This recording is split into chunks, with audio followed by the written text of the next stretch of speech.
Hello, Blenders, and welcome to episode number 95 of ReelBlend, a podcast that is still trying to figure out what Frozen 2 is all about. And I'll fall on the sword for that one individually because I watched that movie finally. No clue what was happening. I've seen it twice, Sean, and I could not tell you the plot of Frozen 2 right now. Yeah, I've turned toys though. Toys. Yeah, I know. But I turned to Michelle 3 different times during that movie and I was like, am I supposed to know what's what is going on? I don't know how kids follow that. But songs. I saw a great tweet the other day from somebody who said that that the songs in the film were not memorable, but when she was home, all the kids were singing the songs. So it was like this divide of the adults not liking it and the kids loving it, which Pixar finds that balance where it actually works perfectly, right? It combines the adult and the child experience. But this one, I think it was more for kids than it was for adults. Yeah. I laughed at one funny scene. I know, I'll wrap it up. I promise, Gabe. But there's one really funny scene where... The Olaf recap? Well, Elsa is in like some chamber of memories where everything is coming to life. Let It Go. And someone sings Let It Go and she blows it off like, I don't want to hear that. I thought that was cheesy. Yeah, the whole thing's cheesy. It's terrible. Anyway, my episode highlights. Hi, everybody. We're back for episode number 95 of ReelBlend. And this week, we're going to be doing the Black Widow trailer reaction. That thing dropped at 3 o'clock in the morning. So we all woke up to some new Black Widow action. The boys have seen Little Women and are going to be able to talk about it. By the boys, I mean Kevin and Jake, not PJ and Brendan. They have not seen Little Women yet. And that you know of. You don't know their life. Very true. And we have an interview on this week's episode with the director of Jumanji, The Next Level. Kevin and I got to sit down and speak with Jake Kasdan, the director, during the junket in Cabo San Lucas, Mexico. And I made a very, very bad Star Wars joke that arguably might go down as one of the worst. Wait, I have not heard this. I can't wait for Jake to hear it. Don't give it away. All I'll tell you is that Jake Kasdan loved it. God, that must mean it's horrible. Sean, please back me up here. It's really bad. It's I got chills. I got chills. So bad. Yeah. And I pitched it to Sean before we did it, and I'm not gonna tell you what it is. I know we have to move on. Yeah. But it's so bad that I just was so thankful that Jake Kasdan genuinely peeled over and laughed. Like he did. Like he was on his he was rolled over laughing. He was like he said he had never heard it before. That. And I think that's a lie. I mean, you'll hear it in the context. And afterwards, his poor publicist had to answer why he did this podcast to begin with. Well, you know what? Jake Kasdan actually told us afterwards, and we'll get to the interview. He just basically said that he had a great time talking more long form, Sean, right? I mean, it was more of like he liked being able to talk about the movie in a longer format. Once again, reminded that these long form interviews work really well on ReelBlend. You guys might disagree as you listen to us, but we tend to think that they work pretty well. But we like them. We like them. And by I mean... Well, let me introduce you guys. We're we're like 18 minutes into the show, and we haven't even introduced ourselves yet. That's Jake Hamilton of Fox 32 in Chicago. And the other guy is Kevin McCarthy of Fox 5 in Washington, D.C. Hi, guys. Hi, Sean. Hey, how are Kevin you, is Kevin, what floor are you on? I'm on floor 4. Jake and I are in the same hotel. I'm on 3, hotel. so we're probably 30 yards away from each other. But Gabe won't let us be in the same room. Now, tell everybody why you guys are in L.A. And what else you're fitting in over the course of this week. We're here to talk to, today we're talking to Superman himself, Man of Steel, Mr. Henry Cavill. Tomorrow we're chatting with a little known director that you probably haven't heard of named Clint Eastwood. And then we're hopping on this, Kevin's doing Star Wars. And then we're hopping over on a red eye to Boston to interview the cast of Little Women. So that's our next, 72 hours, 36 hours? That is a lot of people to talk to. And a quick little behind the scenes note, we before we do our show, we log on to Skype. And when we do our show every single week, we're on Skype with each other so we can see each other's faces. And Jake and I and Sean were going over our questions for The Witcher and how we're going to approach the Snyder Cut element of that question. And it's so funny to me because Jake and I didn't work together on our questions. We both went back to our rooms last night. And this morning we wake up and we're both coming at it from an interesting angle of trying to get him to possibly answer the question of the Snyder Cut element. We have 2 different questions. And as I'm saying this now, I want to timestamp this. I am extremely nervous to ask this. And I'm very curious. Jake and I think we're going to get the same I am salivating answer at the idea of you getting Snyder Cut answers, though. You know, Jake, I what are want the them chances right we away. get the exact word for word answer from a completely different question about Snyder Cut? I'd say a solid 80%. Like you and I have both. Like Henry Cavill is a very nice guy, and he's always, every time we've ever spoken to him, he's always been a good interview. But he also is smart, and he knows exactly what he's doing, and he knows how to protect his brand and his image. And I have seen multiple instances, Kevin, and I'm sure you have too, where I have seen his answer to one of my questions be given to someone else, even though they asked an entirely different. Like, he is going to tell you what he wants to tell you, no matter what you ask. Right. Yeah, you literally could say, Henry, what's your first name? And he'll go, you know what? It was. You know, the thing about The Witcher it was is great working with this director. Those are really frustrating too. Those are the most frustrating answers because you want to stop him in the middle of the answer, and be like, "I did. That's not what I asked you." And that's the weird thing though, is like, and Jake and I's questions are very different from the angle we're coming from. I'm just curious if we're going to get the same answer. We'll see. Well, we will find out. Yes, we will find out. Okay, we start our episodes now with the weekly poll, which gets posted to the ReelBlend Twitter account on Fridays, and then everybody can sort of chip in. And this one was dedicated to a television show that is captivating all of us, not Watchmen, although I watched episode 3 of Watchmen, and that is really, really... Wait, how far are you into Watchmen? I just finished episode 3. Oh, dude, you don't even know anything yet, man. No, your mind is about to be freaking blown. Gabe, back me up. I'm excited. Imaginary Gabe, back me up. Imaginary Gabe gave 2 imaginary thumbs up. Okay, like Sean. the last 2 hours of Watchmen are 2 of the best hours of TV I've seen in years. Sean. In years. Yes, I was Kevin. curious if you had a chance to read the interview with Damon Lindelof where he talks about his favorite hamburger place. Dude, don't you have a hard out? Jake, did you see this? Damon Lindelof's favorite hamburger place? I mean, this one's pretty obvious because he loves Watchmenburger, right? That's pretty good. But his actual favorite burger place is Rorschach Shack. Damn it! I had that one. That was actually good. I missed that one. Dude, delivery is like 75%, man. Rorschach Shack. I'm like super. That was good. All right. So the episode, the weekly poll is which episode of The Mandalorian has been the best so far? We have 4 episodes to choose from. Episode 1, 2, 3, and 4. Jake, I'm going to ask you, as our resident Star Wars fanatic, which episode of The Mandalorian do you think ranked the highest with ReelBlend listeners who participated in the poll? It's got to be, I'd imagine, episode 3, The Sin. It is episode 3. 58% people weighing in. That. And that's with all of the... I was not crazy about episode 4. Oh, I loved episode 4. It just, my only knock is that, look, I get that The Mandalorian is inspired by Westerns, and Westerns are inherently inspired by Kurosawa, and Seven Samurai has been done a lot of different ways. And Yes. It doesn't surprise me that we got a Seven Samurai episode. My only knock is that I was hoping that we would get a different angle, and once we started going down that way, it sort of felt like, okay, we're getting Seven Samurai. I'm curious to see what they do with this. And then about halfway through, I go, oh, that's it. We're just doing Samurai. that. We're just doing that. Like, Yes. Can I? okay, like, yeah, sure, it was cool seeing the walker and some of the visuals, though I would argue no one's giving flack for this episode for being as dark as it was. Everyone talked about how dark Game of Thrones was, but no one's talking about how dark this episode was. Well, first of all, first episode, I felt like they hit the ceiling in terms of how much they could spend.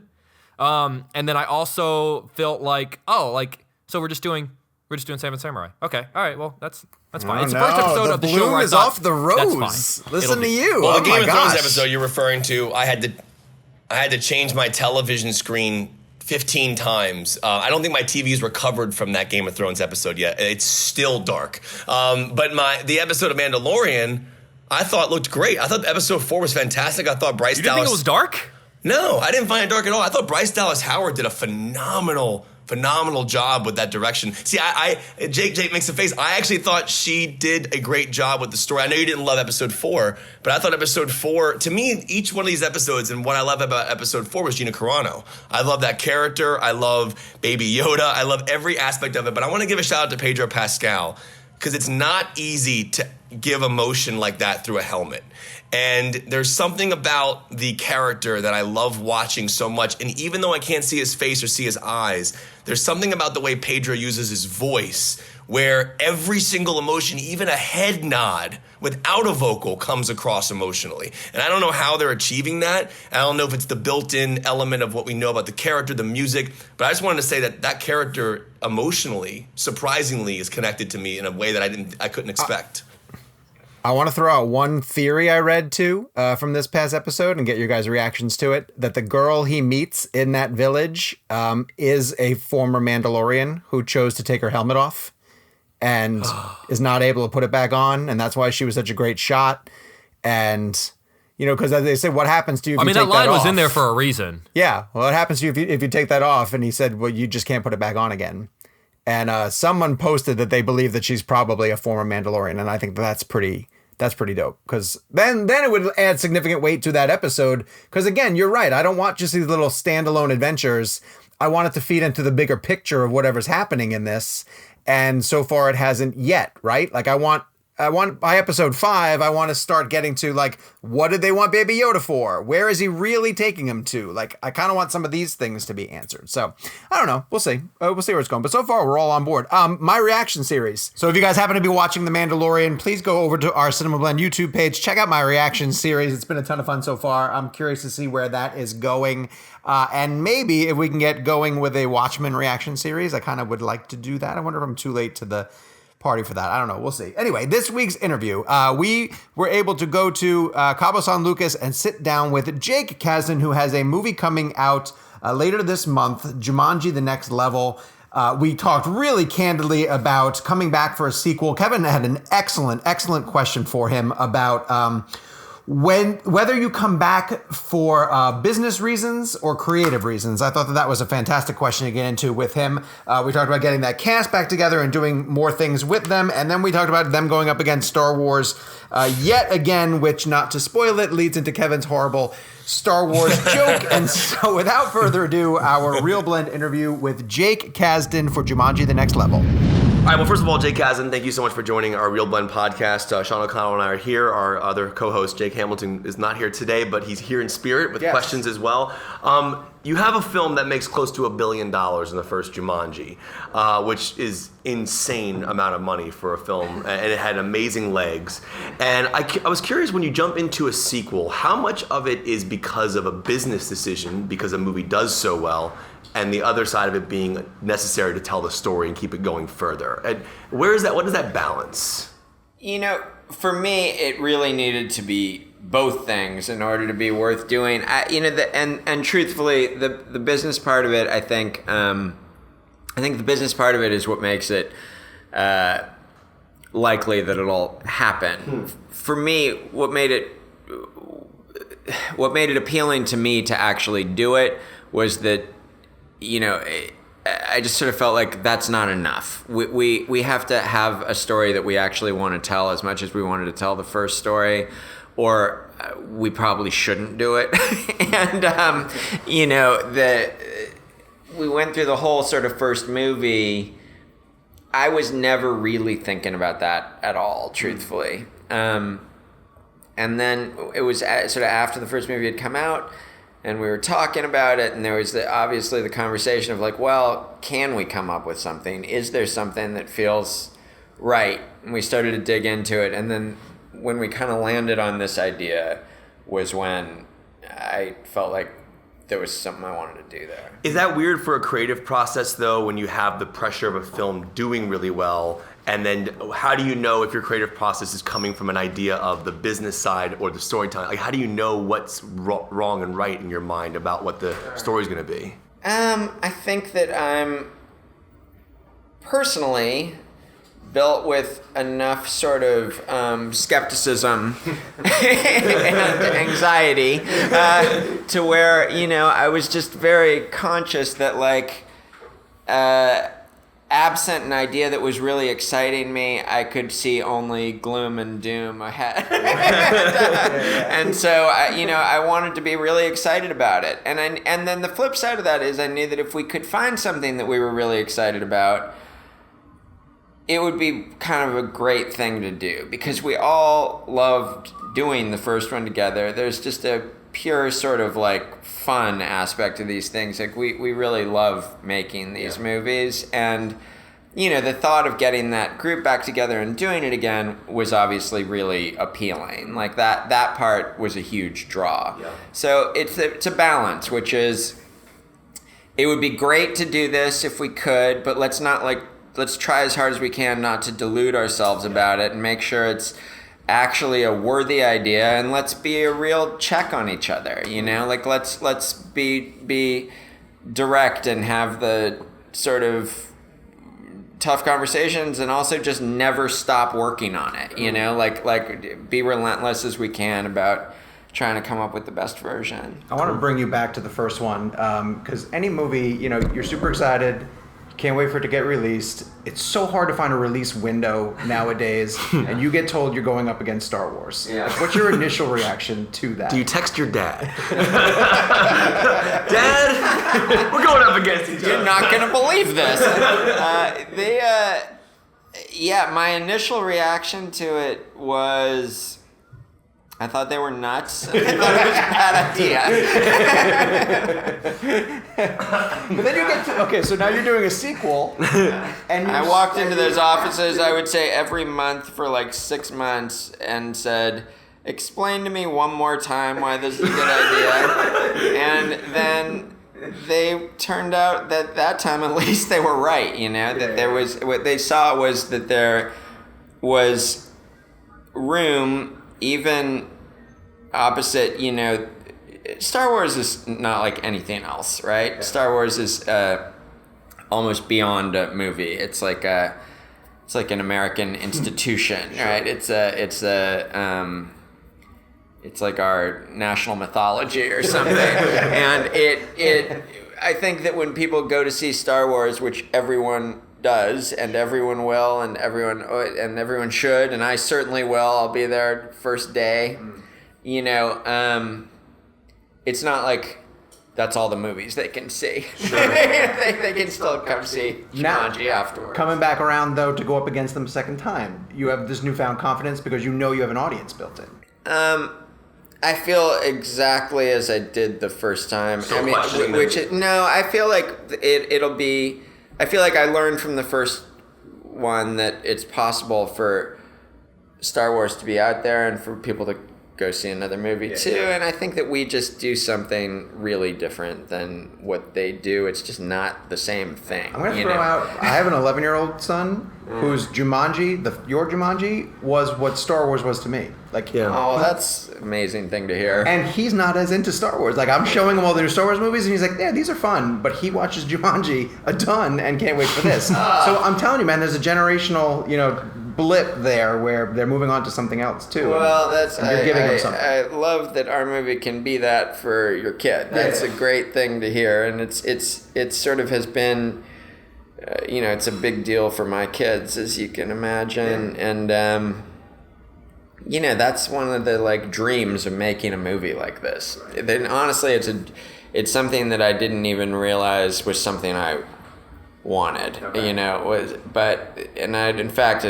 I'd made comedies, and I'd always thought I gotta be careful about going too soft, because I had made mostly R-rated comedies with kind of a hard edge, and I was like, man, once you do the kid thing, you never come back. You're not gonna be able to be funny about it. And then it turned out that making a movie that my kids felt strongly about and thought was funny and got excited about, and you'd see them start to, internalize that thing the way that I did with so many movies when I was a kid, turned out to be it was one of the best things ever, So this thing that I had sort of as a little bit afraid of, which was oh my God, this is fantastic, Right. Jake, you mentioned your kids, you mentioned being a kid. As somebody who grew up with the father that you have in regards to the writer that he is and the director that he is, and you're in that household, these are films that have changed everything in regards to Empire Strikes Back and Jedi.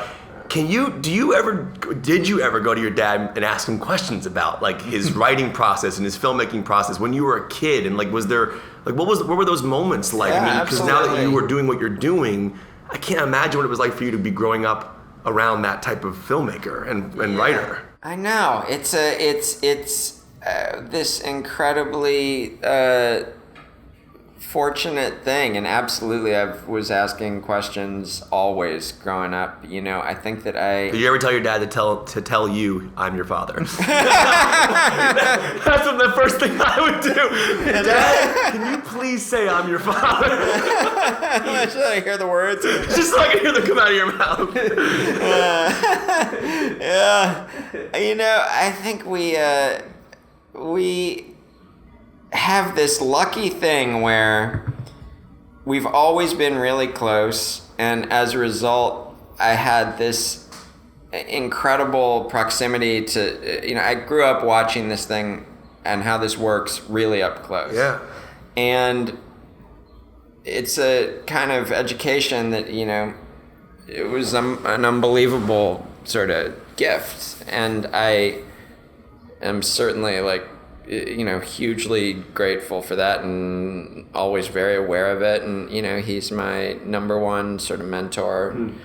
It wasn't until these movies that I've ever really made a movie that was anything like anything he had ever worked on. Interesting. Sorta, you know. Yeah. But it's still your voice. It is. It's I think very much, but it's the first time that, you know, you could even say that it's the first time where you could look at Jumanji and say, like, there are elements of some of those movies that, you know, that he was part of. Scale and a certain kind of adventure story, you know, that's like, you know, these appear somewhere on that continuum. It's obviously a very different thing, and we have this central conceit that dominates these movies, which is the, you know, the body swap aspect of the kids and the avatars' bodies. But certainly it's a cool thing to, you know, it's great. It's something he loves and I love, you know. You also get to do something that I think is really rare for Jumanji movie and even Zathura too, which is you're catching up with a character who has now left the game and is trying to lead a normal life.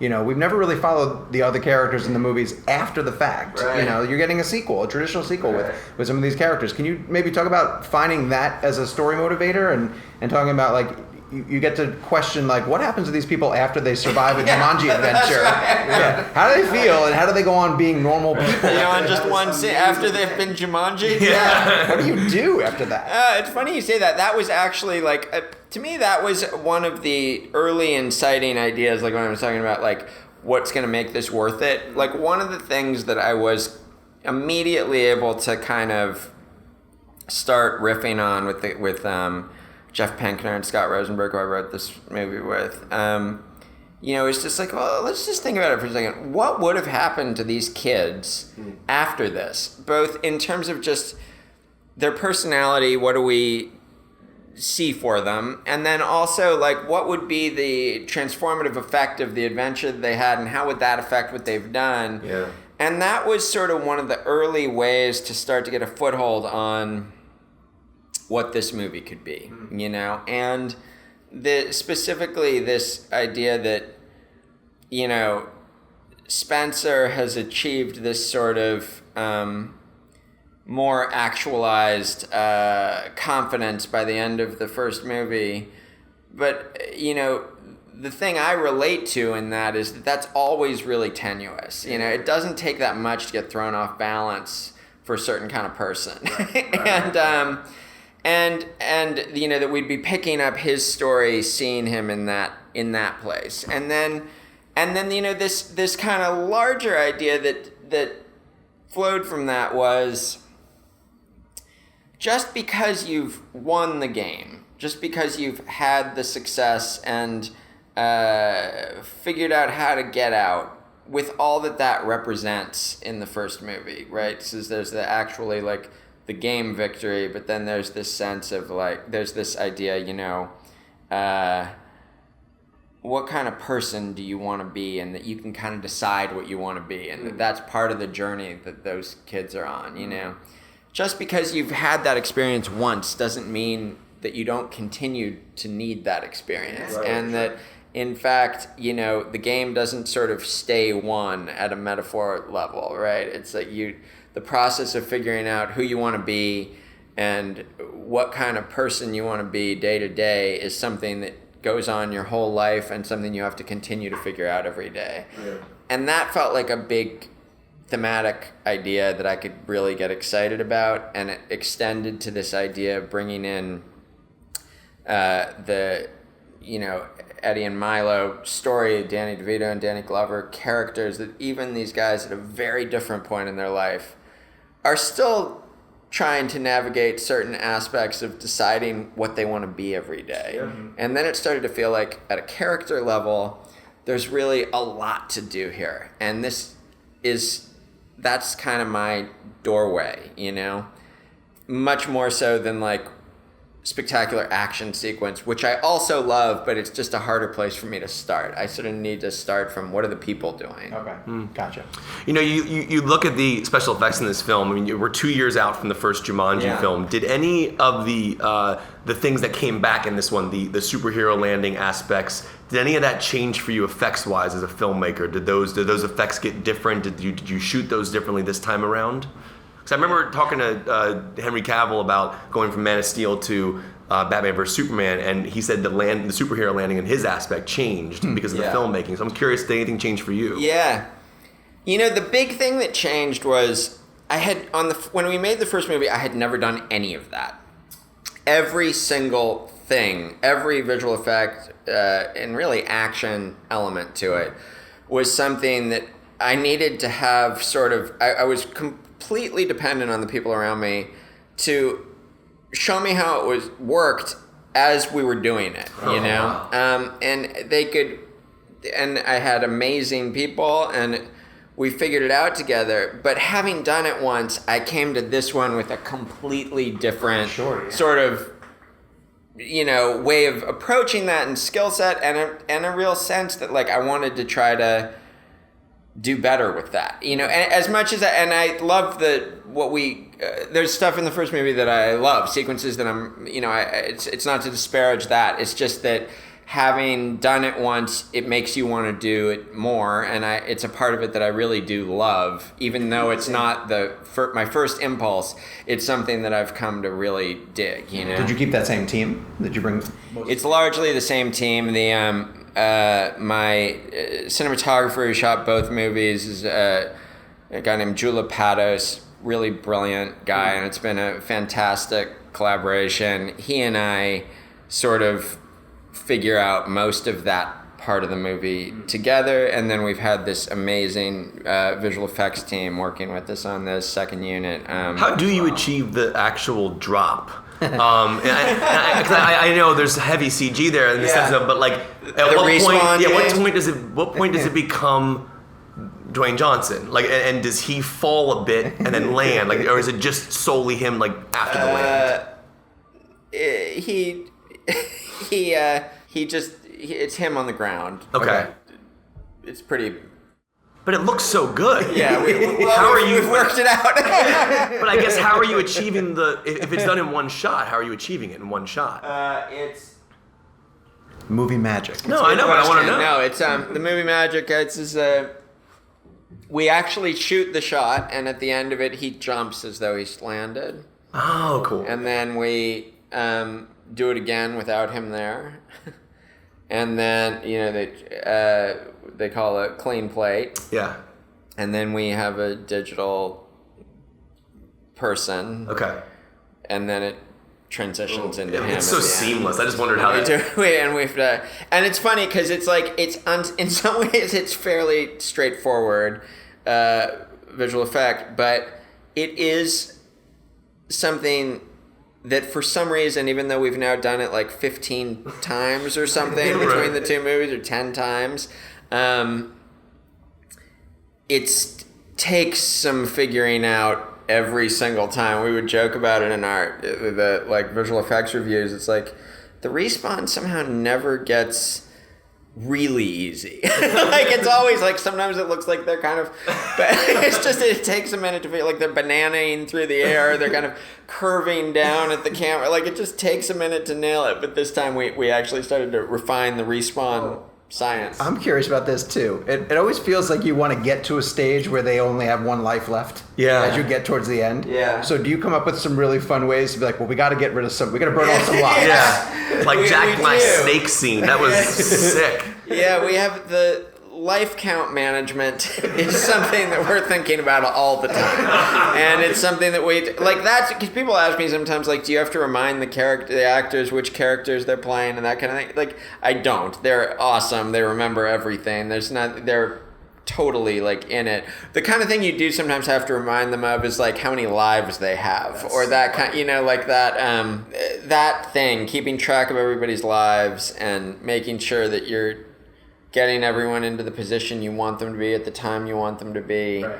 And then, like, which of the deaths are going to be funny and which are scary, and like they kind of work in different ways in the movie. And so it's something we talk about a lot. I wanted to ask you about the deaths specifically because the way you do them, they could potentially be very brutal, but they work somehow in a PG environment because the movie's PG, correct? PG-13. So you're dealing with this idea where they could potentially be very brutal and violent death scenes. People disappear, they turn into like different liquids, and is there an element of MPAA there where you have to be careful about how they disintegrate, like how much What does you an show? R-rated Jumanji look like? Yeah, I don't know. Yeah, what's an R-rated death scene? An R-rated Jumanji would have a lot more cursing. That would be the big difference. And believe me, that we have in the can and not in the movie. Release the Kasdan cut, man. I want to see the Kasdan cut. Believe me. It would not be hard to have like an incredibly profane, really, really funny version of the movie. You have two guys who would be in line immediately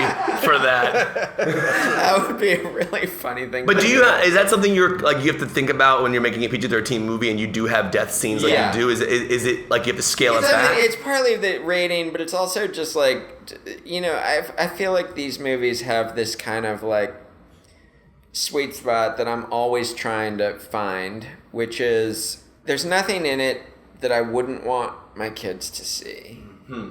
But also it's got to age up a little bit and be exciting for my kids to see in order for it to be the kind of movie that I would have wanted to see when I was their age. Okay. And I think my kids and also just kids, like it's the fine line of like, they don't curse much, but they curse a little. You know what I mean? Like there's just it's a little dangerous. And if it isn't a little dangerous, then it should be a little dangerous. And I think the deaths are the same way, which is like, we don't want it to be like disturbing, and it could easily be, and sometimes as we're working on them we will pass through a period where it's disturbing. That's happened where you're like, oh god, like, we can't have that in the movie. We're riding the line, which is that it's shocking when it's funny. How do we make it funny? Do you forego the one F-bomb you're allowed on purpose? Yeah, 13 you normally get the F-bomb. We don't do it. You just kind of stay away from it, like only because of that family aspect, maybe. Yeah, and because of the family aspect, because how do you decide who gets to use it? Yeah, and it can really left turn a movie. It can, Yeah, it's. I just think it's like, again, it's this sort of sweet spot that you just have to feel out as you go and hope that you're right. But to me, that's been like probably not what they have. I'm okay with them. A couple of shits, but they don't. It'd be great if Karen got it. Karen should get it. Karen should get yeah. Where would you put the F-bomb if you were to drop it in this movie? I had her cursing a little in this at one point, and which I thought was so funny. As in the cursing management, it ended up falling out. But it's imagine teams, like there's a cursing team, like in a cubicle, like there's the life count team in the cubicle. I just imagine it's your actually set. I like that. Actually, like it's like a Pixar like factory of everybody's in a different bring in the guys from cursing. It's actually pretty much the same team on handling all of it, and the points on the the agenda for the meeting. It's back to cursing. This one might seem basic, but how did you guys come up with who's going to play who this time around through? What did the cast have any say at all? Did it come down to who could actually do a good impersonation? If Kevin was terrible at doing Danny, would you have switched somehow? Did that play any factor at all? Yeah, it's a good question. It was, it sounds like blowing smoke, but it's actually true. They're so good that I'm never worried that anyone's going to be terrible at anything. Like, I'm not going to have an idea that I think is a good idea that they're not going to be able to do. That's not the risk. They're just, like, on point. They can do anything. I really do believe that.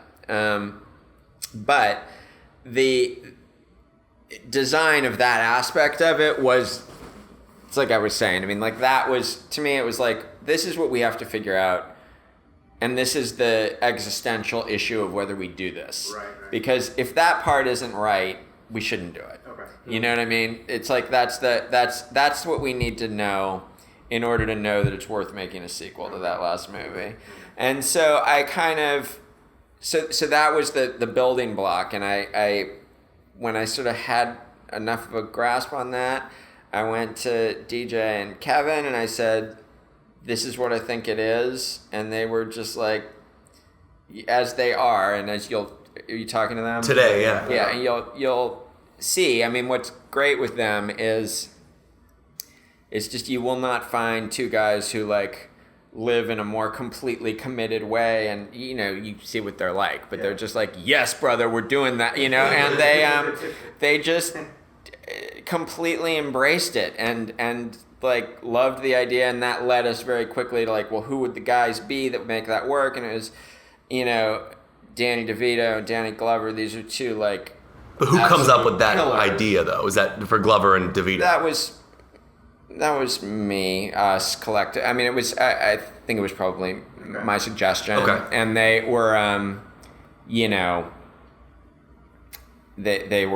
they jumped at it. Yeah. They got what that could be. And then right away we started to kick that around. And this was before there was even a script. This was at the idea level. Okay. And then I went and started to track down Danny and Danny. Right. And sort of as I was writing, trying to activate that and lay the groundwork for it. Yeah. It is. It's kind of, it's it is sort of, that aspect of it was, in retrospect, sort of the most important thing, to just kind of line up all of those pieces and go, okay, so we can write it for somebody, but then we have to kind of know that they'll do it or that they're inclined to do it, because to start changing those things around, it affects the whole fabric. It starts to unwind things. For sure. What do you remember the first time you saw and heard Kevin and Dwayne do DeVito and Glover? Where were you? They were what did not they together, what did they but do? I remember the first time I saw it together, and I remember the first time I saw either of them do it individually. And I want to know what they said. Where you? I want to hear the whole story. The DeVito and DJ was at we did sort of a quasi workshop kind of table read about a month before we started, and they were both there, and it was a great moment where Danny started reading, and you hear his voice, and I look over, and DJ's at the center of the table, and he's, looking like The Rock, and I see him just looking down the table and watching him, and I could just see this, he's trying this on, he's imprinting this, and then he started reading, and he was immediately, you could see that, oh yeah, he's locating pieces of this, and as we read through it, it was he really kind of found that thing, Right. And then with Kevin, it was when I went and pitched it to him, I just went to his office one day and told him the story. And is that how that works? You just go to his office and pitch it like that? Yeah, I called him up and was like, I think we have something. We should actually tell you what it is, because I don't want to go too far down the road if you're not, I just getting everybody included. Yeah, I mean, it was sort of like, I think it was like, it was more than like, it's not a kind of pitch where you need them to, everyone was game. Yeah. I knew everybody wanted to do it. It was more just like, how do we, sort of the plate spinning thing you're talking about, was just like, let's make sure these are good ideas. Let's check with each other and talk about it and try it on, and this is what I'm thinking, and then they would say stuff and have thoughts, and they're brilliant. So it's like, you should go talk to Kevin Hart about what he's going to be doing in a movie. It's like this is one of the funniest people on earth. Jack is the same way. It's like these are like singular performers that I just personally love working with, and so it's awesome. It's like they put a smile on my face when I see them, and it like lay it out for them and see them take it in and soak it in, and like, and it was exciting with this because I think all of us shared sort of an enthusiasm for what if we could do this again, and a healthy skepticism about, but let's not do something dumb. You know what I mean? Like, let's make sure we dig it. Yeah. So in a way, like, as I would go around and sit with them and say, like, here's the story, and did the same thing with Karen, there was like, to see them like take it in and laugh and try it on and think about it and see what was going to be fun that they were going to be doing. It was a part of like, kind of working out what the movie would be. And it was also like how I started to find like, these are the moments, this is what's, it was instructive in building it. It feels more exciting to me than filming the actual movie. Yeah, it was fun. That part was really fun. It was really fun. And I had a great time. Also, hugely important in this was I was working with Scott Rosenberg and Jeff Pinkner, who wrote it with me. And we would just sit in a room and break it for hours at a time, and that was also kind of great. They had worked on the first one as well, and we had worked on it together. So, there was this sort of fun thing of like trying to challenge ourselves to crack stuff, trying to be tough on it. Somebody's always sort of bad copying it a little bit and trying to, be tough on it. Right. And then there was this kind of great thing where I would take it, like I say, to go to the actors and pitch it out, lay it out, and you can see what's sticking and how it can be better. Right. Anyway, that's how I remember laying it out with Kevin, and he immediately started doing that voice. And I was like, Kevin talking slow in that voice is going to be one of the funniest things ever. It never stopped being funny. So good. Never the stopped facial expressions. It's so funny. Him and being the zoologist and just like rattling off facts and then realizing how much he knew was so funny. All right, last one. I'm going to end on this because I know we have to wrap, but because we are a film podcast and you're a great filmmaker, and I know you've been working on these movies for 4.5 years. What have been your favorite movies this year so far? Have you seen any? I haven't seen any movies. Have you seen a single film in 2019? I think I've seen, oh my gosh, I have barely seen a movie this year. What's the first one I went and saw Awkwafina's movie, Farewell, that I thought was awesome. Very different thing. Yeah. I thought she was so great in it. I think I've seen... I think DJ had 5 movies this year. Yeah. Did you see Once Upon a Time in Hollywood? I saw that. I loved that. Yeah. Is that... I saw... Well, he's Sony guy. Avengers, I think... Those might be the only movies I've seen. I saw Spider-Man. I loved that. Like when an Endgame comes out, do you go, I have to go see that in the theater. I don't care what I'm doing. Like, do you have those types of like urges when you're making another movie yourself? Like to just jump out of your work and pop into a movie? And if you ever... Yeah, I desperately want to go to the movies all the time, and I barely ever get to lately. That's one of the things when this is over, I'm like very excited to see some movies. His question was, what's the first thing you want to watch after you're done with all the press tour? Yeah. Oh, that's a good question. Truthfully, I'm so far behind that that feeling that you have sometimes, you guys probably don't quite know this feeling because you probably watch a lot because you got to watch a lot. It's our jobs. You got to watch way too much. Yeah. But like, for me, what happens is this like, there's like this, because this has been pretty hardcore this year, and like, we've kind of been 7 days a week for most of the year. And you get to a thing where it's like, there's so much I want to see that I actually can't push the select button on that. You know what I mean? It's overwhelming. So there's gonna be a little bit of therapeutic unwinding of watching stuff. I have some long flights, and maybe that'll be a way to like knock out some stuff. Yeah. But Mandalorian, do Mandalorian on like Mandalorian is a perfect example of like I am dying to see that. When did you lock this? Well, we locked it. It's sort of complicated because the effects prevent it from being. We were basically done with it about a month and a half ago, 2 months ago, in terms of the story. That's quick. But then you're still.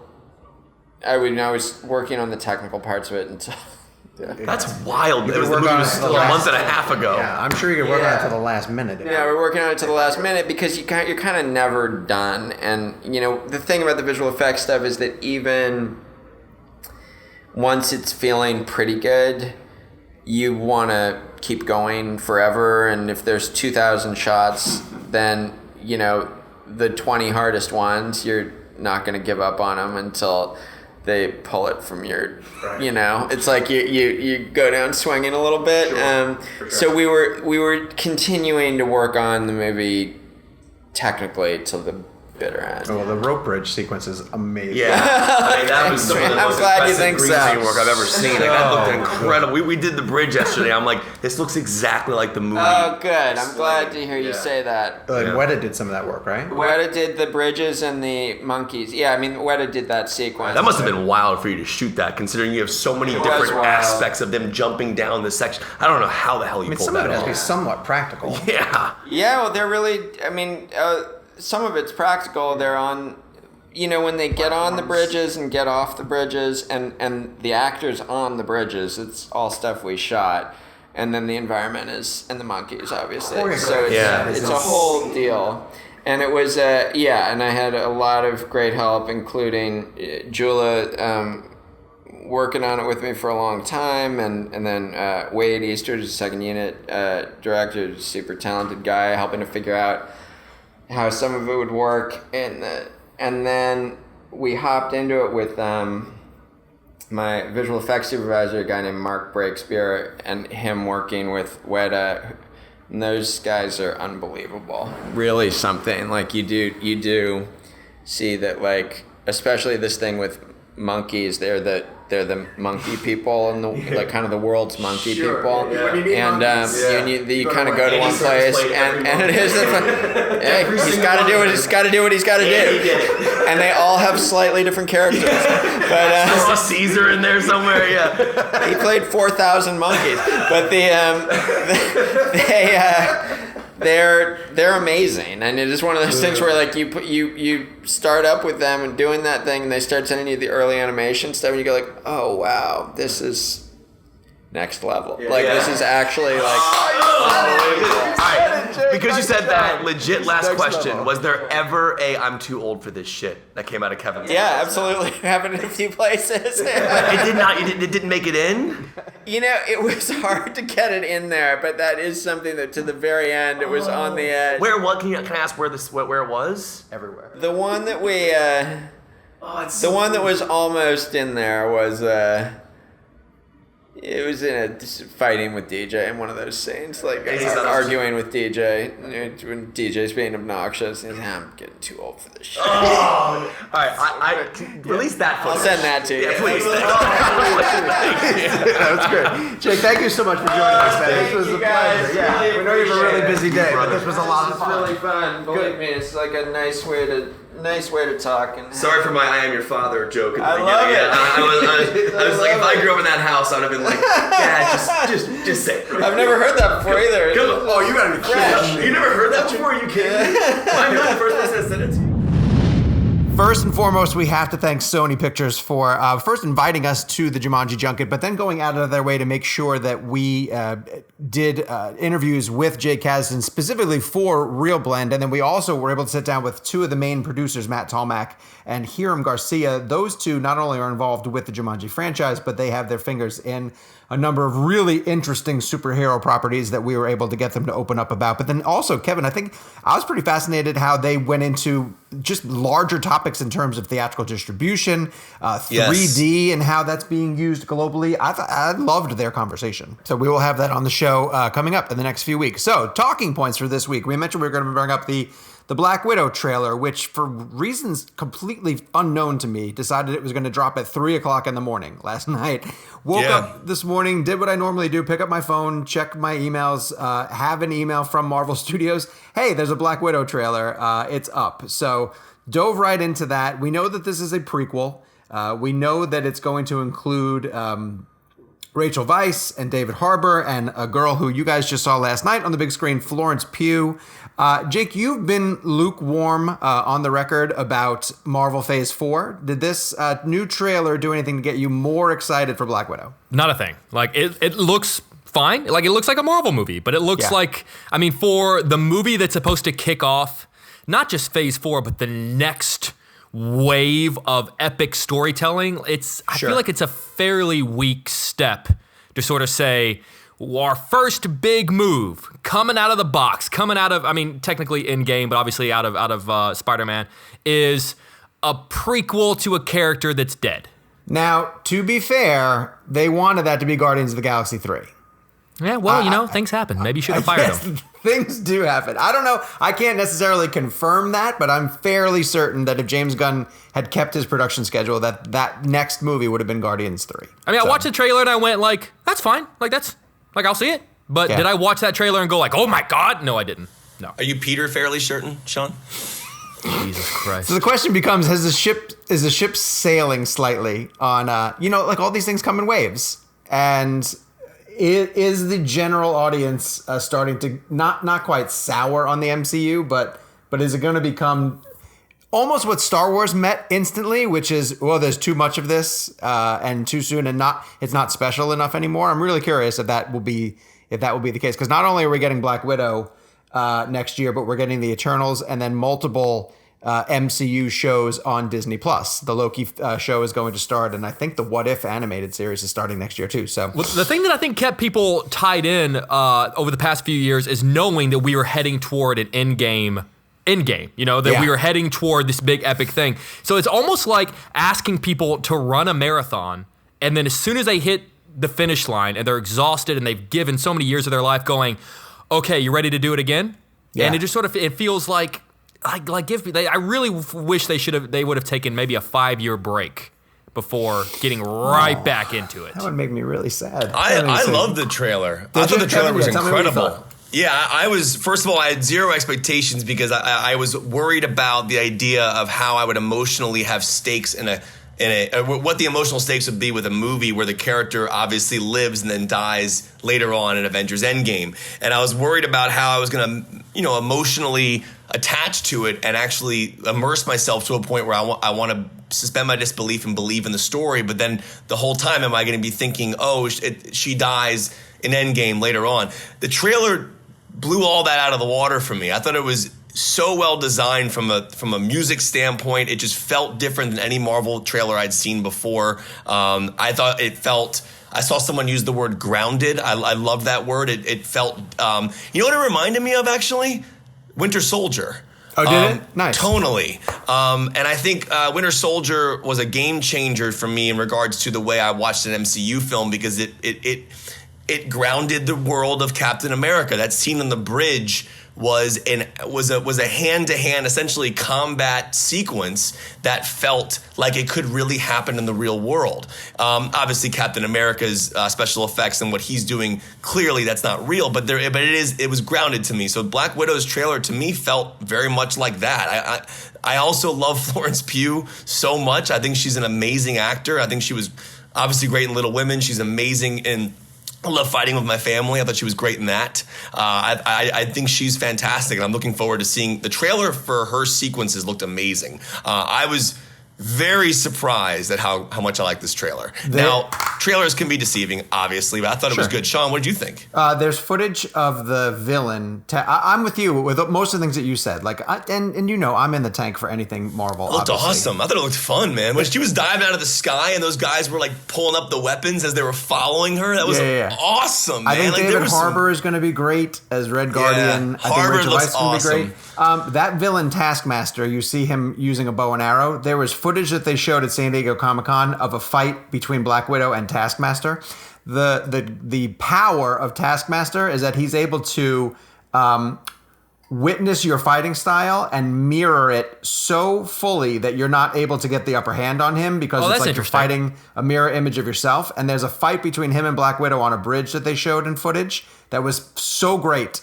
It was literally like she looked like she was fighting herself, but him in the suit. So I think there are surprises to come with Black Widow, and yeah, you're right. I mean, dude, it has the most prominent release schedule still. You know, that first week of summer is always, no matter how many blockbusters are coming out over the course of the year, that first week of summer is always the biggest. And so yeah, it's gonna have a huge bullseye target on its back. But don't forget, like 3 weeks before this, and this still blows my mind. We're getting a James Bond movie at the beginning of April. Oh wow! Isn't that just weird? Because I associate James Bond with like a November release. Yep. Beginning of April, we're getting a James Bond movie. Well, wasn't Star Wars originally summer, and then they went to Christmas for the new episode? Yeah. So it's interesting how they think about that. Yeah, it is. All right, so we started our podcast as an award show. I mention that every once in a while to remind people about our roots and where we came from. And last night, one of the first big official award shows kicked off, and you're going to start hearing over the next couple of days to nominations from groups like New York Film Critics Circle, LA Film Critics Circle. Our own group, the Critics' Choice, is going to have their nominations coming out, I believe, next week sometime as our ballots are arriving. But last night was the Gotham Awards. More indie than mainstream, but a pretty good indicator of a movie that's going to have some strength if a film is able to dominate. And last night, the big winner was Noah Baumbach's film Marriage Story. It swept most of the major categories that it was up against. I'll mention that it took Best Feature, and here are the movies that it beat. It beat The Farewell, Hustlers, Uncut Gems, and Waves. And then additional wins that it picked up over the course of the evening. Screenplay, again, beating most of those same candidates. Adam Driver took Best Actor. Best Actress went to Awkwafina, and Scarlett Johansson from Marriage Story was not even nominated in the Best Actress category for the Gothams last night. And let me see if there are other. I think those are the biggest ones that it took. Audience Award too. Marriage Story took. So you guys tell me. I can't say that any one win at an award show changes the momentum in one way or the other. But it's better to be in the conversation as a movie that's winning awards than ones that are overlooked. So how do you guys think this helps Marriage Story as it starts to put its momentum together? I don't think it's going to hurt it at all. I mean, also, I think it hits Netflix this Friday, right? So with some of the other big critics groups like National Board of Review and New York Critics Circle, those are going to be coming out over the next 24 hours. Those seem like the kind of organizations I think that could nominate or potentially give Best Picture to Marriage Story. I think if Marriage Story takes any one of the big critics circles coming out over the next 24 hours, I think it officially lands as the movie to beat moving forward, which we haven't had a movie to beat moving forward. Which is not this year. Not this year, no. So many movies. But I was really interested to see what was going to sort of be the as we called it in cross country in high school, like the rabbit, like the first one out of the pack. Right. And though it's not just like in sports, it's never good to be the rabbit because you could peter out far too quickly. Sure. But it looks like the first one out of the gate is going to be Marriage Story, which I'm okay with because I love that movie. Oh God, I love that movie so much. First of all, I love that Jake did cross country in high school. I did as well. I did track and cross country as well. Jake, are we the same person? I know. I got kicked off the team, so it's a whole. That's a whole. Are we brothers that don't know we're brothers? Yeah. Seriously. I've known. I don't know about you, asshole, but I've. Wait, Mom told you? Yeah. No. In all honesty, though, I think it's interesting, and this might be a bold statement to make. I would argue that Marriage Story has a better chance of winning Best Picture than The Irishman. Wow. And I think that it's interesting going into the year. I think right after we all saw Once Upon a Time in Hollywood, and then we all saw Irishman. I think it was going to come down to a battle of those two films, right? Like it was going to be Irishman versus Once Upon a Time in Hollywood, Scorsese versus Quentin Tarantino, the ultimate showdown. But that being said, Irishman has been. I haven't noticed Irishman's buzz continuing after its Netflix release. I feel like it's actually been dipping slightly, and I'm hearing more conversations about Marriage Story. I'm hearing more conversations about Joker. Now, again, recency effect. These are things that obviously come into play. What was released, when it was released. But Marriage Story, it's an interesting film because I think it's a great movie. I think it's very well executed. I don't think it's Best Picture. My fear, and I just recently watched Jojo Rabbit, is if Jojo Rabbit wins the Oscar, I am going to be so disappointed. And the reason why I bring that up is because Green Book last year kind of snuck its way into Best Picture after winning the Audience Award at TIFF. And I recently watched Jojo Rabbit. On a personal note, I thought the drama worked really well, but the comedy did not land at all for me. I'm just a little concerned that it's going to sneak up like Green Book. But if you're asking the question of what's the current frontrunner for Best Picture, I'm still going to go with Hollywood. But also keep in mind, and we've talked about this before, there is such a big difference between the Academy voting body and critics groups. And especially this world of film Twitter in which we all exist, or at least for me, I kind of like watch it from the outside looking in. We're always talking about, it's this movie. I mean, we would all have sworn last year that Roma was the movie to beat. And leading up to the finish line, it was, until we were all given that big slap of a reminder that film Twitter and the critics groups that's different than the Academy. I mean, the Academy might not be. They might lean more toward an Irishman or a Once Upon a Time in Hollywood. Well, the movie that seems like it's going to be an Academy movie, and Kevin, I know you weren't crazy about it, but 1917 feels like it's going to be a movie that the Academy loves to honor. One thing I will say before we move on, I want to get, and I always do this, and Jake gets mad at me, but I'd like to timestamp this as we sit here right now. Yes. What wins Best Picture tomorrow if the Oscars happened? Just curious. Like I want to timestamp this because I'm going to say go Hollywood. Because I also think that I don't think people realize that Tarantino's never won a director or a Best Picture. I think that's going to hit people. Even though he has 2 Oscars, I think there is still that feeling of he's due in the sense of the big award.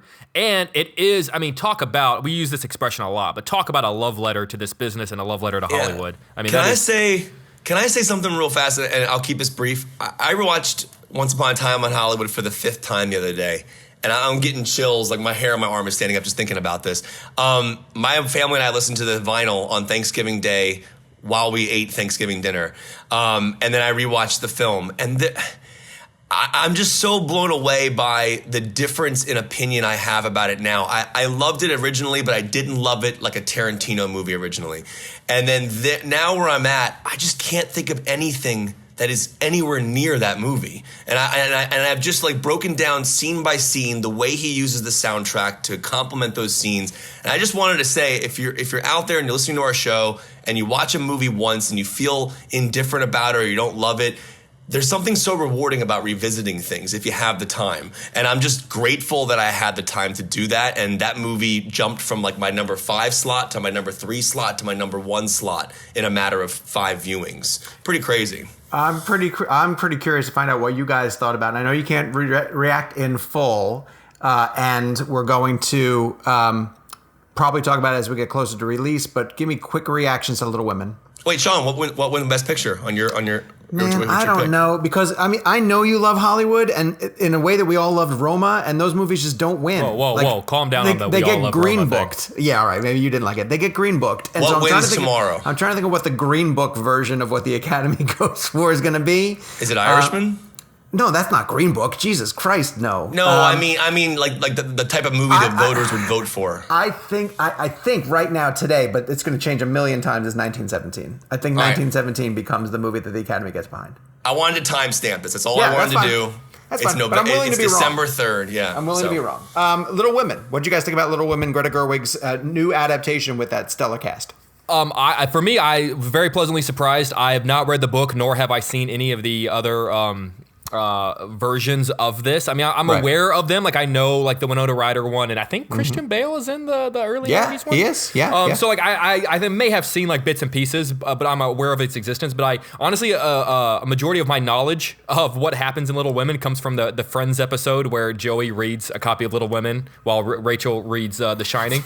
That's so funny. So that's where. But I was very pleasant. I mean, it's so beautifully made. Greta Gerwig does a wonderful job with directing it. I love the editing. It's told like in a non-linear format, which it really kind of kept me on my toes and kept me following it. The performances are incredible. At one point, and this is always great whenever it happens, Kevin and I looked at each other during the screening and went, this is really good. I mean, I would even go as far, and Kevin, I don't want to speak for you, I'd go as far as saying that I genuinely loved it. Yeah, I loved it too. I thought it was a wonderful film, and this was my first experience with the story completely. I'm aware that Little Women exists, but I did not know the arc. I did not know how it ended. I did not know who ends up with who, wherever that happened. I never read the book. I never saw the Winona Ryder version. So this was my first experience, and I kept it that way. Lauren actually tried to get me to watch the 90s version leading up to me watching this new one. And I actually said to her, I was like, I kind of want to sit down and watch it from the perspective of someone who doesn't know the story and see how it lands. And the non-linear aspect of it is incredible. And shout out to Greta Gerwig, who shot 35 millimeter. It looks so good on the big screen. Like, there are so many moments where that grain, like, and people message me sometimes and say, like, what is it about 35? And it's so funny because there's no words to describe the magic of what it looks like. There's just something about the swimming of the grain on the screen that makes, like, even fire. There's a shot in the film where they're in a house and there's a fire on in the fireplace, and even the fire looked amazing. I did feel 35. like I understood Kevin's argument for film while watching the movie last night. There was a moment where I sort of went like, I feel like I at least, or maybe I'm looking for it, or maybe I felt like I got it. This answers my question. My question was, I have a screener copy of it right now, and I have a screening of it on Thursday. Theater. Go to the theater, dude. Go to the theater. It's epically told. The shots are incredible. It's gorgeously scored by Alexander Desplat. And I think that the performance of Saoirse Ronan she carries the whole film. She's incredible. So is Florence Pugh. Yeah. Okay. Who's getting in for Oscars for this movie? I think Florence gets in for supporting. Okay. Is there enough room in the actress category for Saoirse Ronan? Maybe. I think Charlize Theron's going to win. Bombshell. Oh, no, I still think it goes to Renee. I think Florence is the takeaway from the movie. I feel like for Saoirse, she's going to be on a lot of people's ballots, but in that very dangerous 4th and 5th spot. Right. And I feel like to really kind of lock in that nomination, you got to be a good number of people's 1st or 2nd spot. And I feel like she could universally be everyone's like end of the line. But I feel like Florence Pugh is really going to really get in there. I wanted to say something I found interesting. I know Greta Gerwig and Noah Baumbach are partners in real life, and I believe that I think it's interesting that in this 2019 they both made films that deal very heavily with aspects of marriage, and I really want to talk to Greta Gerwig about the idea of, in Little Women, and this is something that I didn't know much about story-wise, was the idea that Joe's character was against the idea of marriage, right? Jake, I mean, that was kind of like what the idea of that character was. So I found that interesting as a bookend in my mind, knowing Greta Gerwig and Noah Baumbach are together in real life, and Noah Baumbach makes this horror story about a love story told through divorce. And then on the other end of it, Little Women takes place, many, many years prior and talks about the idea of what marriage is and, why you get married and what are the reasons for it.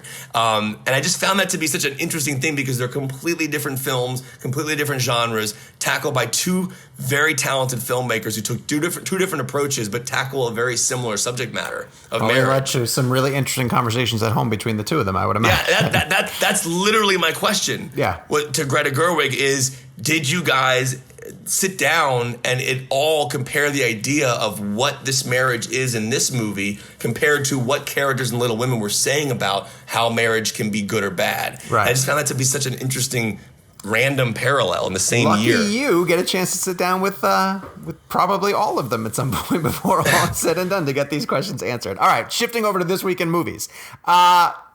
Pick the title that you think Gabe made up and slipped into this pile of movies. There is a movie coming out from Amazon Films that I know is real. It's called The Aeronauts. Eddie Redmayne, and Rogue One girl. I keep forgetting her name. Felicity Jones? Felicity Hoffman? Felicity Jones. Felicity Jones. Yes, it's Felicity Jones. This is a real movie. Has anyone seen it? You guys seen it? I got the screener. It's been one of those movies that has been around. They've sent me the screener. I've got a link. There have been a lot of screenings in Chicago. It was a TIFF. Just in a time in which there are so many movies in which we have to see, it never felt like a movie that. I mean, I'd like to see it at some point because the visuals look incredible. There's a Naomi Watts movie called The Wolf Hour. The Wolf Hour. Anyone? I'm positive Gabe made that up. Anyway, no, we haven't seen that. Portrait of a Lady on Fire. No, but I'd like to see it because I've heard amazing things. I would like to see it too. This is a great segment to This is a great film podcast. Movies we want to see. And finally, Gabe is trying to convince us that there's something called Playmobil the movie. Playmobil the movie?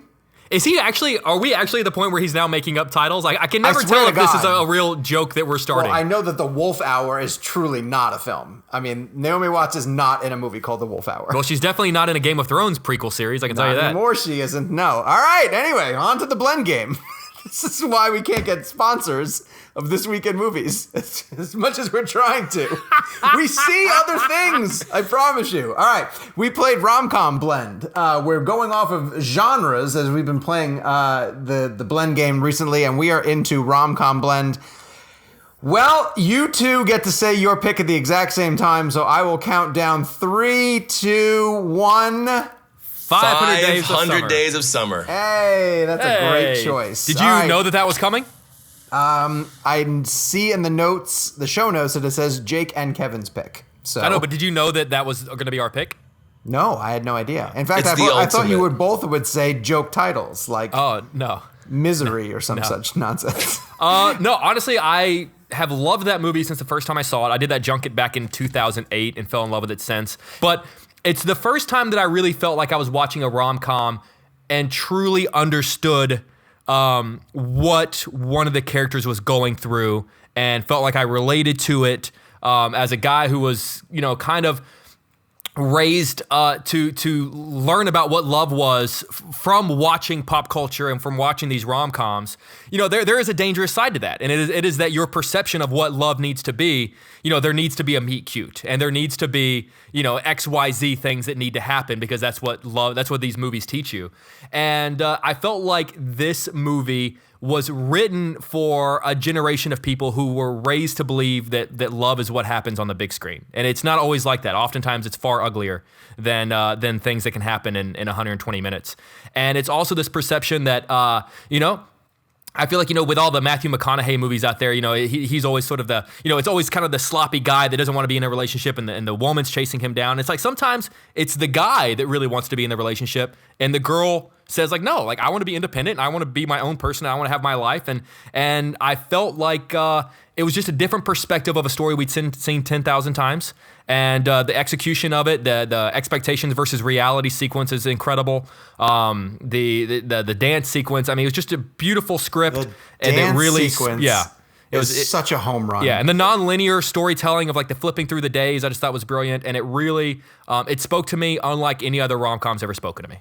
Well, that's the beauty of it, right? It's the anti-rom-com. It's the real rom-com. So it's the reality versus expectation scene, in my opinion, will go down as in my top 10 scenes of all time. That scene was so perfectly executed and edited in such a way where you could follow both moments. And that's what always blew my mind about it was I never found myself struggling to watch one side or the other. I always felt that I was in sync with both sides of it. And I think there's a lot to be said about the way a director and an editor do that sequence. But yeah, Joseph Gordon-Levitt and Zooey Deschanel are absolutely amazing. I remember interviewing Zooey Deschanel for The New Girl, and all we talked about was 500 Days of Summer because that's all I wanted to talk to her about was that scene and how they shot that. And, it is one of those movies, like Jake was talking about at the end of the day, she tells him up front that she doesn't want a relationship. And he continues to fall through with it. And that's why you can't feel bad for the character. I mean, Joseph Gordon-Levitt, I think Jake has said this before, hasn't he gone on record and somehow and basically said that? I've spoken to them both about it because I always thought that Summer was the one to blame. And they go, no, Todd is the one to blame. Yeah, that's what's interesting about it is at the end of the day, she is extremely right in his face saying, I do not want to date you. I do not want to be in a relationship. Yeah, but on the flip side of that, I always loved his point, which was at the end of the movie, he starts going, yes, you said that, but we did X, Y, Z. We did all these things that are like that relationship people do. So you can't say we're not in a relationship because even though you said we weren't, we did relationship things. And so that's where you sort of, to me, there's that fun gray area of like, yeah, sure, she did say that, but then she did girlfriend-like things. So who is really to blame? How great is the IKEA sequence? I mean, there's just so many amazing scenes in that film, and I think I agree with Jake to the point of it's just it was a realistic approach to a romantic story that did not sugarcoat it, and it was told by Mark Webb beautifully. And I think Mark Webb did a brilliant job with it. And it's just he comes from a music video background, so those split screens. I think he did did he do the 21 Guns video for Green Day? Was that the name of the song? So. Yeah, I think so. But he's truly a talented filmmaker who I want to see do more. Obviously, he did the Amazing Spider-Man, but I'm just very, very curious if that movie will continue to live on the way it does. It's so great. Do you know why he got hired for the Spider-Man movies? Because his last name is Webb. I'm going to give you guys my pick, and you can probably tell me that it's not a romantic comedy. But it's not. It's the complete opposite of what you guys said about being a realistic and grounded approach to it. I chose Groundhog Day.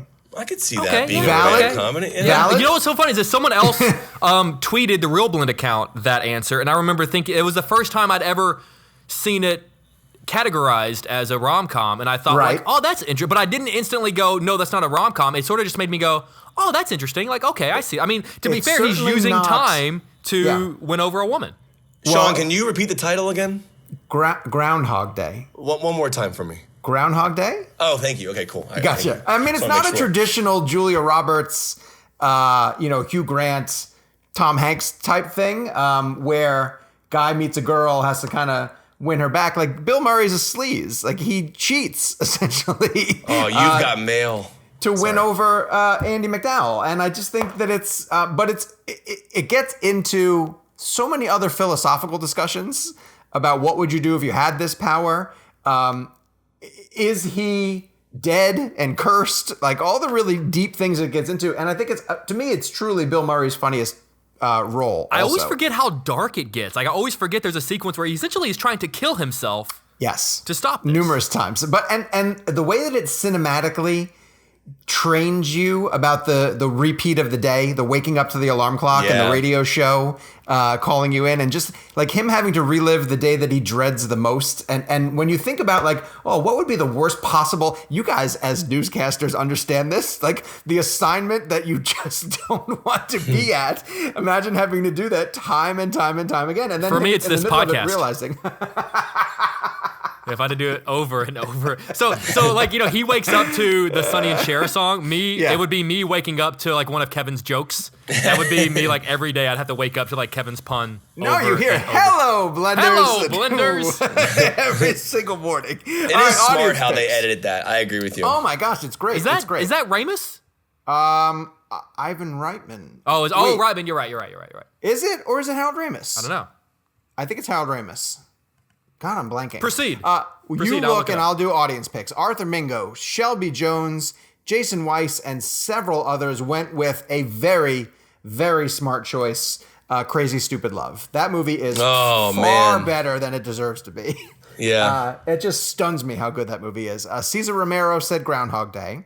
And I swear I didn't make my pick before I saw that. Wait. I swear I did make my pick before I saw it. It's Harold Ramis. I was not influenced. Harold Ramis? Okay, cool. And I know that he and Murray had a big falling out like during that movie.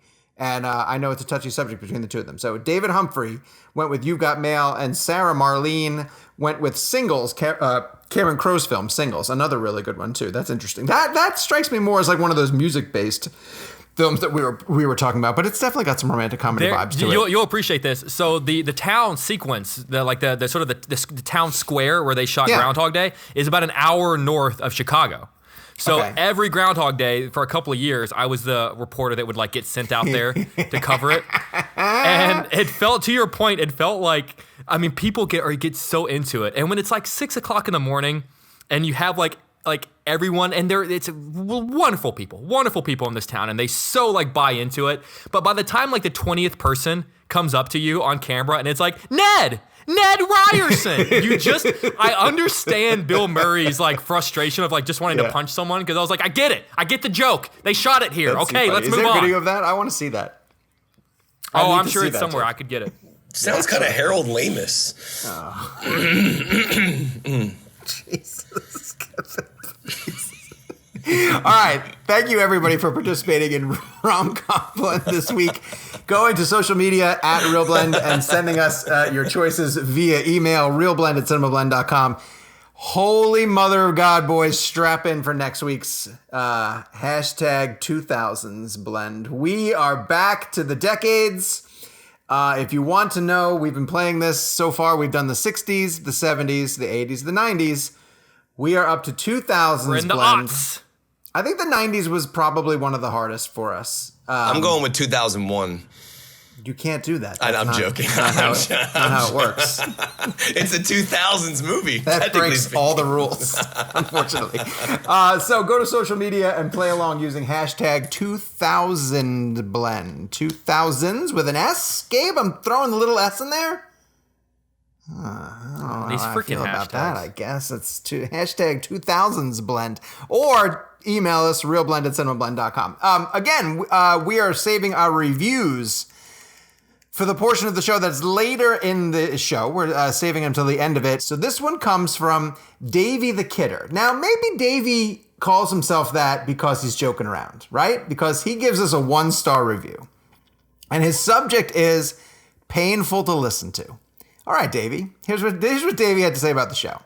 They're fine when they're interviewing someone, but otherwise, Jake screams like he's freebasing espresso and is the worst kind of obnoxious because he thinks he's being funny by sounding immaturely argumentative, but he isn't. It's as if he's auditioning to star in Step Brothers 2, not to mention the eye-rolling and cringe-worthy segment where they read their own good reviews. And bad reviews, Davey, I want to point out to you. We also read the bad ones. It took 45 minutes before they got to the Joe Dante interview on the episode highlighting the Joe Dante interview. Well, damn it, Davey, when you got to that interview, though, it was gold. We gave you gold in that Joe Dante interview. It rambled so long that I thought I downloaded the wrong episode. Maybe this is a great dig. Maybe George Lucas was just actively avoiding Jake for fear of being screamed at about how great Jake thinks the podcast is. I do think the podcast is great. That's true. Hey, Sean, could you officially call this a Jake's Take?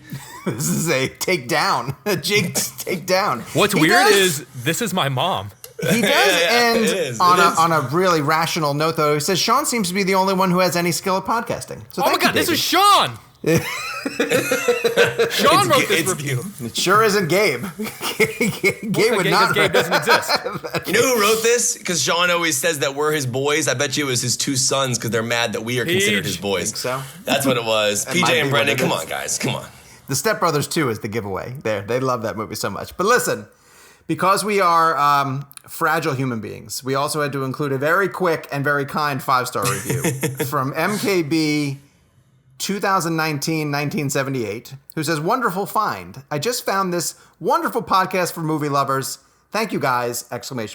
Short, sweet, to the point. That's what I like to hear. Thank you very much. That's the balance. So the lesson here is if you want to give critiques, we will listen. We will read them on the show. To that. He can and fuck then we will himself. And then we will move. There's our E. There we go. Thank you guys so much for leaving reviews. Honestly, all sorts of critiques, especially the 5-star critiques. They really do help us boost the profile on Apple iTunes, and we're playing that algorithm to try to get mentioned on the arts entertainment pages and all the movie pages so that the ReelBlend family can grow. In addition to growing, we are taking the Blender community on the road. We're going to beef up our presence in the Washington, D.C. area with the Washington, D.C. meetup that's taking place on Saturday, January 4th. The details to this are locking in very quickly. Gabe, when can we share all this stuff? Soon-ish? Next week? Read what I have to read. Jake, he's saying, Okay, so to plug the DC meetup, go to a website that I've already talked about, bit.ly/ReelBlendDC, or look in the show description to sign up. There are only a few slots left for you to join us on Saturday, January 14th in the Georgetown area. I am able to note that we have the location finalized, but don't sorry, I won't read that, but don't plug just yet. I mentioned that we're going to be in Georgetown. I can tell you now that the event is going to largely take place at the AMC Theater in Georgetown. AMC 14, Kevin? Is that right? Something like that? The AMC 14. Gabe is, yes, he's motioning, he's landing well. The plane. This is going really well. So we'll be at the AMC in Georgetown on Saturday the 14th. The times are coming. I love that this is happening right after the guy said that Sean has podcasting experience. Well done. Zero podcasting skills. Just in case anyone wonders if we plan in advance for this stuff, we don't. All right. Correct that it's the 4th. Yeah, it's the 4th. It's January 4th at the AMC 14. I'm the one that gets called out. I hate this show. All right, next week. Line, dude. Hey, Sean, did you? I stepped out of the room real fast and I talked to Henry Cavill, and he told me his favorite podcast. Did you hear about this ansor? I didn't hear this. No. What is it? Man of ReelBlend. Yeah. I got it just in time. All right. Listen to follow the boys on social media at Jake's Takes, at Kevin McCarthy TV, at Sean_O'Connell. Please drop us a review on iTunes. We will read them at the bottom of the show. We'll be back next week with some potential guests that are still coming together on the schedule, and then maybe even more details about the live show. Might be able to tell you what it's going to entail. Hey, Sean. Not the live show, the DC meetup. Yes, Kevin. I was just curious. Kevin, you're the one who has to go. Just curious if you heard about Henry Cavill's favorite superhero of all time. I would guess it's Superman. Is it not Superman? Tony Clark Kent. Tony Stark Kent. Yeah, I get it. Tony Stark Kent. You should. Tony Stark Kent. Till next week. Our favorite Christopher Nolan movie is Dunkirk. Dark Knight. The Prestige. The irony of Sean botching that after the read was beautiful. It's terrible.